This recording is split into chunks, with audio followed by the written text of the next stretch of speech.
Ryan had never believed in ghosts. He had always dismissed the eerie stories his grandmother told him as mere folklore, tales meant to keep children from wandering outside at night. But one cold December night, something changed. It was midnight when Ryan first heard it, a faint whisper drifting through the air, just outside his bedroom window. The voice was soft, almost inviting, calling his name. Ryan! Ryan! A shiver ran down his spine. He sat up in bed, his heart pounding. Maybe it was the wind? Or his imagination playing tricks on him? But then he heard it again, closer this time. Ryan, come outside. His pulse quickened. Every rational part of his mind told him it was impossible, no one should be outside at this hour, whispering his name in such an eerie, coaxing tone. Then, a memory surfaced, sharp and chilling, his grandmother's warning from years ago. If you ever hear whispers at midnight, never answer. No matter what you do, do not respond. He used to laugh at her old superstitions, but something about the way she had said it, her voice low, her eyes distant, had unsettled him.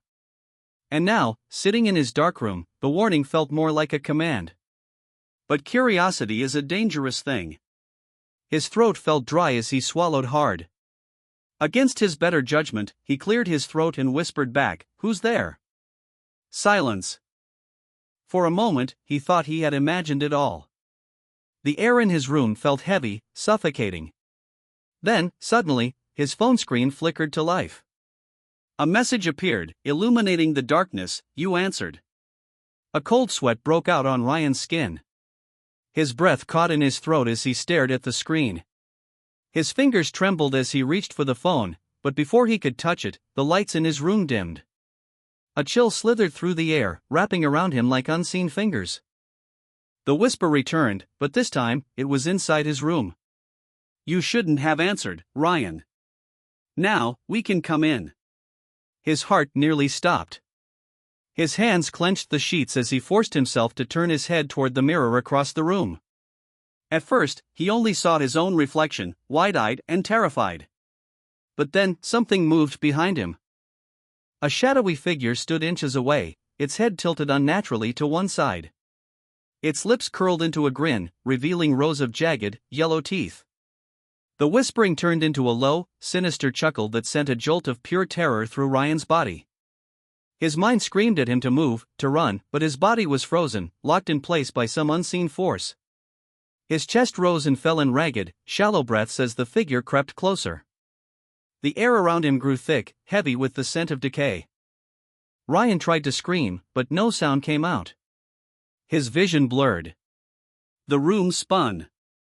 The last thing he saw before darkness swallowed him whole was a pair of hollow, soulless eyes staring straight into his own. The next morning, Ryan's parents found his bed empty. His phone lay on the floor, the screen flashing a single message, "One down." Who's next? His mother's screams filled the house, raw and broken. His father, usually the composed one, stood frozen, his face drained of color. The room smelled of something rotten, something foul. But worst of all was the silence that lingered, unnatural, oppressive, as if the walls themselves were waiting. Watching. As the days passed, the whispers continued. Not just in Ryan's room, but throughout the entire house. Soft, beckoning. His parents swore they could hear him calling from the darkness, pleading for help. But no matter how many times they searched, no matter how many priests they called, Ryan was gone.